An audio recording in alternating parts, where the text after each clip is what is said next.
반갑습니다. 2월 3일 화요일 아침 시황입니다. 자, 다우지수가 올랐어요. 뉴욕 증시가 그래도 반등을 해주면서 자, 우리 증시에도 살짝 기대감이 생겼습니다.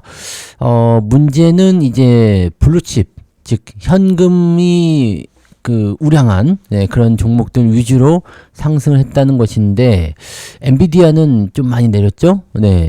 오픈 AI와 투자가 좀 불안하게 흔들리는 모습이 좀 나타나면서 엔비디아가 좀 떨어졌고, 테슬라 같은 2차전지 관련주도 좀 떨어지고, 전기차 쪽 떨어지고 그랬죠. 그래서 이거는 좀 두고 봐야 될 것 같기는 합니다. 기술주 쪽은 조금 애매하긴 한데, 그래도 은 가격은 워낙 많이 내렸기 때문에 반등 좀 해줬고요. 금은 또 떨어졌잖아요. 그러니까 이게 지금 확실하게 만들어진 거는 아닌 것 같아 보여요. 그렇지만은 그래도 미국 증시가 올라가서 심리적으로는 조금 그래도 거봐 올라가잖아 라는 식의 느낌이 좀 들지 않았을까 생각하긴 합니다. 다우지수가 1% 올랐고요. 나스닥은 0.5%, S&P 500은 0.5%, 이 정도 되어 있고요. 반도체 지수도 지금 당장 보기에는 나쁘진 않아요. 그래서 이런 상황이라면은 괜찮다는 느낌을 가질 수도 있을 것 같아 보이기는 하는데, 그죠? 네, 그렇기는 하는데, 떨어진 부분들을 회복하지 못하는 상황이라고 봐야 되나요? 그래서 오늘 상황이 일단 종목들의 반등 쪽도 생각해 봐야 되긴 합니다만, 낙폭을 회복해 줄 수 있느냐에 대한 부분도 굉장히 중요합니다. 즉, 어제 생각보다 많이 내렸기 때문에 시장이 5% 올라가기는 어려울 거 아니에요. 그러니까 적어도 한 3%에서 그죠? 한 4%까지도 어렵고, 한 3% 정도라도 시장이 상승할 수 있다면 그래도 희망을 좀 가져볼 필요는 있겠죠. 근데 살짝 어제 5% 오르고 어제 5% 내리고 오늘 1% 오른다. 요거는 조금 걱정하실 필요는 있어요. 그래서 일단 수급 동향 계속 체크를 해봐야 되고요. 시장 흐름이 어떻게 변화가 되는지 그 부분들을 좀 주목을 해봐야 될 것 같습니다. 자, 일단은 미국 증시가 올랐다는 소식을 전해드리면서 뉴스로 들어가 보도록 하겠습니다. 뉴욕 증시가 현금 흐름이 탄탄한 블루칩의 매력이 부각이 되면서 상승 마감했다. 자, 블루칩 매력이 부각됐다. 블루칩은 우량주예요. 우량주 쪽 매력이 부각됐다라는 것은 어떤 거죠? 당연하게도 주가가 상승할 수 있는 요소가 기술주 쪽에서 우량주, 전통적인 그런 방어주라고 봐야 되나요? 이런 쪽에 위주로 상승이 되었다. 이렇게 볼 수가 있는 모습이 되는 거죠. 요거 생각을 해볼 필요는 있습니다. 자, 그래서 워시 쇼크라고 해가지고 워시 때문에 주가 빠졌다라고 얘기가 나오긴 합니다만, 일단 많이 내려간 종목들이거나 그동안 소외되었었던 종목군들 위주로 매수가 들어왔다는 게 중요한 포인트가 되겠죠. 워시의 정책 방향을 두고서 증시 참가자들은 탐색전을 이어갔다라고 되어 있지만, 사실 워시의 정책 방향이 그렇게 중요하진 않을 것 같은데 모두 다 이렇게 얘기하죠. 매파적 성향을 어느 정도 반영하고 있다. 이렇게 얘기를 하고 있지만, 매파적으로 금리를 낮추지 않을 것이다, 올릴 것이다, 이런 식으로 얘기가 나오는 부분들이 있지만, 트럼프가 지명을 했다라는 것에 대한 내용은 좀 놓치고 있는 것 같아요. 트럼프가 지명을 했잖아요. 지명을 했다라면, 매파적인 성격이지만 금리를 인하하게 될 가능성이 상당히 높다. 이렇게 봐야 되지 않을까요? 그래서 이미 비둘기파적인 면모도 어느 정도 드러냈기 때문에 방향을 판단하기는 어렵다. 이거 별로 중요하지 않을 것 같아요. 올해 안에 누가 하더라도 금리를 인하하기는 하겠죠. 그래서 그런 쪽으로 우리가 기울여 보시는 게 낫지 않을까 생각합니다. 어쨌든 파월이 이제 퇴임하기 전까지는 금리 동결이라든지 이렇게 나오고 있겠지만, 금리 인상은 갈 수가 없을 거고요. 금리를 낮추는 형태로 진행이 되긴 될 텐데, 금리를 낮추는 것이 이제 하반기 정도에 나올 것이다 라고 생각하는 것이 맞는 거죠. 그러면 이제 증시 포지션은 상반기에 많이 올랐던 것들을 조금 주춤주춤 하면서 어느 정도 정비를 좀 하고 하반기에 다시 올라가거나 그런 식으로 나오지 않을까라는 생각도 좀 해봐야 되죠. 그렇게 되어 있고, 자, 그 다음에 워시 트레이드는 하지 않는 가운데 종목별로 대응하면서도 우량주 위주로 매수를 했다. 약간 방어적인 성격을 좀 가지고 있다는 얘기가 되는 거죠. 대부분 긍정적인 주요 추세는 여전히 유지되고 있다. 네, 이런 얘기들은 계속하고 있습니다. 그래서 다우지수는 1% 올랐지만 엔비디아와 월트 디즈니의 움직임은 눈에 띄었다. AI 인프라 투자에 대한 의구심이 여전한 가운데 오픈 AI에 1,000억 달러를 투자하려던 계획이 삐걱거리면서 3% 가까이 하락을 했다. 젠스성은 문제가 없다고 이야기했지만 경영진은 해당 거래에 회의적이라는 소식이 외신을 통해서 나오고 있다라고 되어 있습니다. 삐걱대고 있다는 거죠. 자, AI 업계 최전선에서 회의론이 나온다는 것은 어떤 의미가 되느냐? AI 산업 전반에 대한 공포로 확산될 여지가 있다. 자, 이렇게 된다면 HBM도 마찬가지겠죠. 왜냐하면 수요가 감소할 수 있다는 얘기가 되는 겁니다. 이게 왜 그러냐면 가격이 너무 뛰었기 때문일 수도 있어요.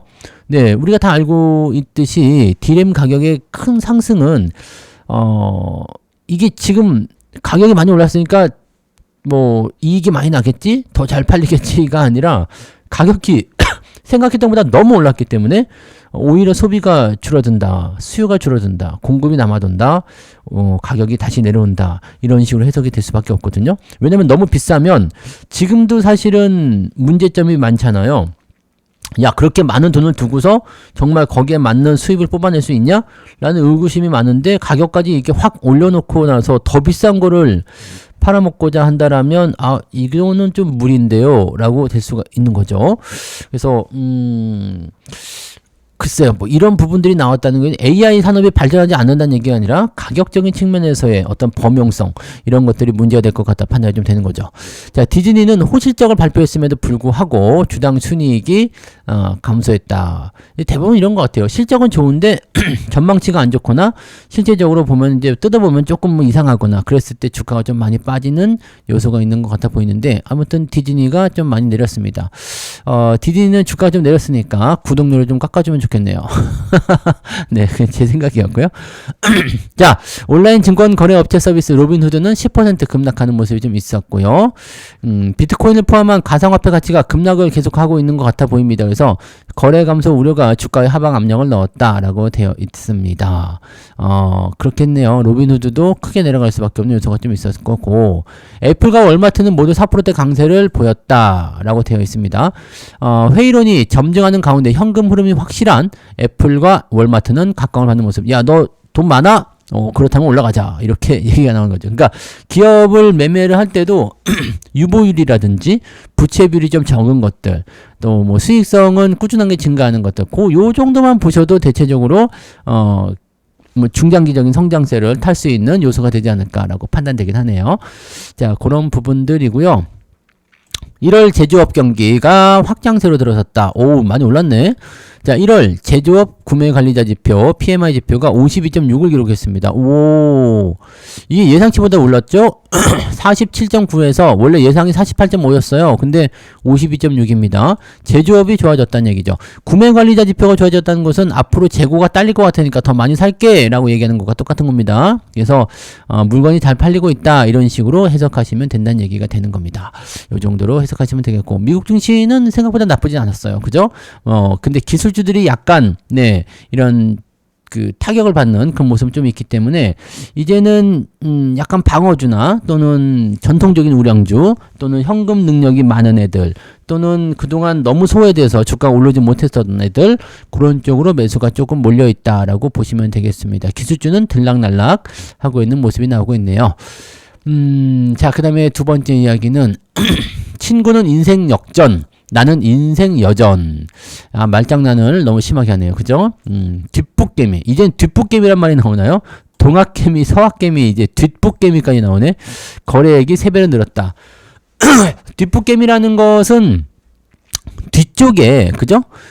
뒤쪽으로 들어오는 사람들이겠죠. 이미 많이 올라온 상태에서 진행되는 거. 주가 떨어지면 자꾸 산다. 코스피가 지금 1000포인트 넘게 급등한 지난달 포모 심리가 팽배해지면서 개미들이 대거 주식 투자에 뛰어들었다 라고 되어 있고요. 예탁금도 계속 사상 최대치를 갈아끼우고 있다.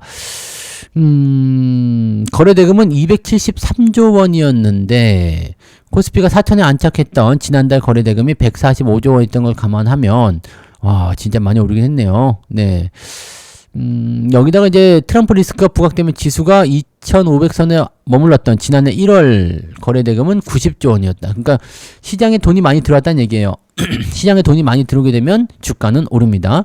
그리고 마지막 불꽃 랠리 같은 식으로 빵 터지게 되는데 중요한 건 이거예요. 꼭지점이 나타난 것 같아 보여도요. 변동성이 상당하거든요. 즉 크게 내렸다가 크게 올랐다가 이런 식으로 이제 변동성이 계속 보이기 때문에 여러분들이 여기서 생각해야 되는 것은 내려갔다 올라갔다 하는 부분들에 대해서는 뭐 단기성 움직임이나 이런 것들이 계속 나타나겠죠. 근데 방향성이 어디로 가느냐. 이제 여기서 계속 내려가느냐 아니면 다시 치고 올라가느냐 그 부분들을 봐야 되는데 그거는 대체적으로 수급이 좌우하죠. 최근에는 외국인들 매도가 굉장히 많았기 때문에 여기에 대한 경계심은 반드시 필요하지만 그렇다고 너무 또 경계할 필요는 없어요. 왜냐면 우리에게는 아직 초반이니까 화력이 충분한 개인 투자자가 있단 말이죠. 개인 투자자들이 야 다 죽여버려 가자 막 이렇게 해버리면 네 외국인들이 마음 놓고 팔아버리는 그 부분들에 대해서 내가 물량 다 받을게 라고 될 수가 있는데 문제는 공매도죠. 네, 공매도가 또 이제 슬금슬금 나와버리기 시작한다라면 개인들이 솔직히 받기가 어려울 겁니다. 그래서 지금 당장 있는 물량들 얘네들은 지금 현재 가지고 있는 보유 물량을 털어내는 데 집중하고 있겠지만 네, 이제는 다 팔고 나면 공매도를 때리기 시작할 거란 말이에요. 그래서 그것까지 어떻게 받을 수 있을 것인지는 네, 일단 두고 봐야 되겠죠. 자, 개인 투자자들은 시가총액 상위 대형주 집중적으로 사들였다. 근데 우리는 대형주가 다 기술주예요. 그래서 살짝 네, 애매하긴 합니다. 반도체 슈퍼사이클 기대 속에서 삼성전자와 SK하이닉스를 가장 많이 샀는데 삼성전자를 37조 원 샀고요. 네, 그리고 하이닉스를 네, 26조 원어치 사들였다. 와. 대단하다. 네, 대단하네. 대단하네요. 야, 이렇게 될 수가 있는 거예요. 그죠? 네. 기간이니까, 뭐, 오랜 기간 동안 좀 하지만, 네, 이렇게 사들였다는 것도 또 그만큼 팔았다는 얘기고요. 이게 초반이 아니라 후반부에 또 집중됐다는 것도 굉장히 중요하죠. 그러네요. 그래서 시장 분위기는 일단은 거래량이 크게 증가하게 되면서 활성화되어 있는 모습이기는 한데, 그만큼 약간 변화가 좀 생기는 것 같아 보이고요. 증시가 주가 조정을 좀 받는 상태에서도 더 사야 한다. 네, 더 사야 한다. 이런 거고. 또 한 가지는 뭐냐면 신용융자가 계속 늘어나고 있다는 겁니다. B2가 한창 달아오르고 있다. 자, 지금 현금만으로는 부족해. 그래서 일단 돈을 빌렸어요. 돈을 빌려 신용대출 이거는 증권사 신용대출 말고요. 요즘에 어떤 식이냐면 내가 가지고 있는 원금 예적금 다 깨. 그거 가지고 주식을 샀어. 조금 더 올랐어요? 이거가 부족한 것 같아. 그래갖고 은행 같은 데서 또는 뭐 집담보대출 뭐 자동차 요즘에 자동차 대출도 받는데요. 그래갖고 해가지고 돈을 끌어 모아가지고 거기다 또 집어넣어. 자, 그렇게 된 상태에서 주가 또 올라가. 근데 돈이 더 필요한 것 같아. 왜냐면 올라가니까요.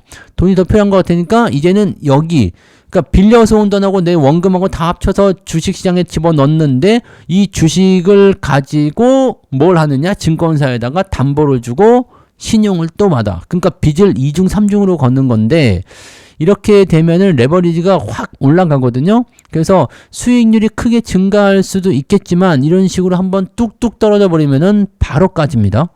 그러면은 손실률이 어마어마하죠. 레버리지 같은 경우는 절대로 여러분들이 네, 이게 초이기 시점에서 올라갈 때는 겁이 나서 레버리지 못 걸지만 그럴 때 레버리지를 걸어야 되는데 꼭 꼭대기에서 레버리지를 걸어요. 레버리지는 변동성이 굉장히 크기 때문에 위에서 살짝만 흔들어 버려도 그냥 바로 급락이에요. 그러니까 이런 부분들은 여러분들이 꼭 매매하실 때 조심들 하시기 바랍니다. 그래서 적당하게 네, 팔아주시는 것도 굉장히 필요한데 요즘엔 좀 적당히가 없는 것 같아 보이긴 합니다. 네, 자, 왜 그러냐면 외국인들이 매도 쪽으로 이제 이 외국인 매도에 대한 부분들을 계속 얘기했잖아요. 사흘간 7조 원의 매물 폭탄을 던졌다라는 거예요. 외국인들이 사흘간 7조 원에 달하는 매물 폭탄을 던졌다. 자, 이거는 이전부터도 계속 말씀드리고 있었습니다만 외국인의 방향이 좀 이상하죠. 수상하죠. 움직임이 좀 나쁘죠. 자, 이거는 지금 사실 보면 뭐 워시 쇼크라고 얘기하지만 워시가 뭐 그래서 뭐 어쩌라고 이렇게 될 수도 있는 거거든요. 워시가 뭐 근데 그게 시장이 그렇게 빠질 일이야? 다들 이상하게 생각하죠. 그냥 명분에 대한 부분입니다. 명분. 이게 빠질 일이 아닌데 명분이야. 그러니까 난 팔고 싶지 않은데 워시 때문에 주식을 좀 팔아야 될 것 같은데 라는 생각을 할 수밖에 없는 상황적인 상황이 만들어지게 된다는 거죠. 요게 핵심이라 보시면 됩니다. 즉 외국인들은 지금 시장 상황이 불안해서라기보다도 주가가 많이 올라서 팔고 싶은 거예요. 자, 그런 식으로 나타나서 외국인들이 그동안 많이 올라간 종목들 위주로 매도를 때리고 있는 것이다 라고 생각을 하실 필요가 있는 거죠. 그래서 삼성전자, 하이닉스, 현대차, ABL바이오, SK스퀘어, 리노공업, LG화학 등등을 집중적으로 팔아먹었다라고 되어 있지만 그것 말고도 더 많은 종목들을 팔아버리고 있다 보시면 되고요. 외국인이 코스피를 내다 팔면서 지수를 끌어내린 형국이라고 되어 있고 지금 내용을 계속 이걸로 보고 있어요. 워시의 불확실성, 금은 귀금속의 폭락, 금은 귀금속의 폭락은 워시 때문이다라고 되어 있잖아요. 그 다음에 뭐 실제로 1월 폭등에 따른 속도 부담 누적 뭐 이런 식으로 되어 있는 건데 실질적으로는 그냥 많이 올랐기 때문이잖아요. 네. 많이 올랐기 때문이라서 뭐 애매하지 않습니까? 그래서 이런 내용들. 근데 여기서 계속 얘기하는 건 이익 모멘텀과 낮은 밸류에이션 부담이라는 재료는 변하지 않았다라고 되어 있습니다. 이익 모멘텀, 즉 실적은 좋아질 것이다. 그 다음에 밸류에이션은 여전히 부담되지 않는다. 아직도 저평가다. 이런 얘기를 하고 있는 거죠. 이거 잘 생각해야 됩니다. 이익이 계속 증가할 것이다 생각해서 아직 저평가다라는 건 미래 가치를 가져다가 놓고 있는 건데 실질적으로 지금 현재 수준으로 놓고 보게 되면 어떻게 되겠어요? 미래에 실적이 증가하기 때문에 지금 괜찮아라고 얘기하는 거지만 현재 수준으로 봤을 때는 저평가가 아니에요. 뭐 고평가라고 보기도 좀 애매하겠지만 적정한 포인트에서 살짝 위로 상향되었다, 위쪽으로 올라가 있다, 뭐 이 정도로 볼 수 있는 구간이라서 지금을 마냥 저평가로 보기는 좀 애매하죠. 이런 상태에서 만약에 실적 성장성이 꺾이게 되는 상황이 벌어지게 되면 이거 그냥 바로 내려가거든요. 이런 부분이 나타날 수 있는 것을 조심하셔야 됩니다. 그래서 미래에 있는 부분들을 특히 실적을 가져다 땡겨다 써서 주가에다 선반영시키는 것은 상당히 위험한 일입니다. 뭐 업황의 전망치라든지 산업의 발전이라든지 이런 것들을 가져다 땡겨 쓰는 건 괜찮아요. 근데 실적을 이렇게 터질 것이다 해가지고 갖다 쓰게 되면은 골치 아픕니다. 이거 예전에 우리 2차전지에서 많이 학습했잖아요. 그래서 이런 부분들은 반드시 조심해야 된다는 거 꼭 참고하시면 되겠습니다. 자, 오늘 시장을 좀 살펴보면 전체적으로 좀 괜찮잖아 라는 식의 매수 유입이 또 될 수가 있어요. 근데 오늘 만약에 외국인들이 매수로 전환되든지 기관들이 매수로 전환되든지 이런 모습이 좀 생기게 되면 하면서 좀 지켜볼 수 있는 포인트가 좀 있을 수 있어요. 이대로 또 들어갈 것인가 아니면은 많이 팔고 조금 사는 형태의 전형적인 물량 털기인가 이 부분을 지켜봐야 되는 거고요. 만약에 외국인들이 오늘도 판다. 그 다음에 뭐 개인들이 오늘도 열심히 사들일 거 아닙니까? 그러면 그렇게 해서 주가가 또 떨어진다. 이렇게 됐을 경우에는 아마 오늘은 꼬리를 달고 올라가는지, 그 다음에 낙폭이 축소가 되는지, 떨어져서 시작했다가 양봉 전환되는지, 이런 거에 집중을 좀 해보셔야 될 것 같아 보입니다. 그래서 오늘은 역시, 예측하는 거는 별 의미가 없긴 합니다. 뭐 주가가 어디까지 빠진다, 어떻게 올라간다, 이거 예측하는 건 의미가 없고, 포지션이 어떻게 변할 것인지, 그 부분을 보고 하셔야 되기 때문에 대응점을 좀 잡아가는 게 좋을 것 같고, 어제 같은 폭락은 설마 안 나오지 않을까요?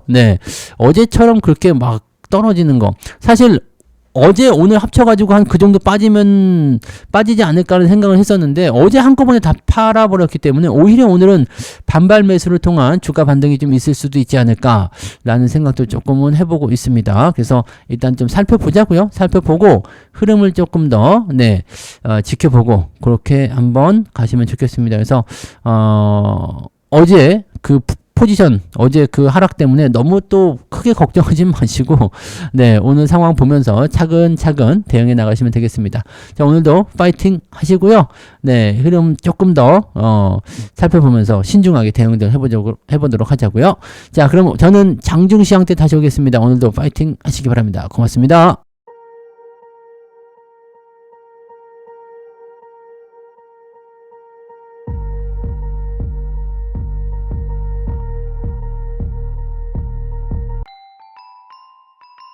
본 방송에서 제공되는 모든 정보는 투자 판단의 참고 자료이며 투자의 최종 책임은 본 방송을 이용하는 본인에게 있습니다.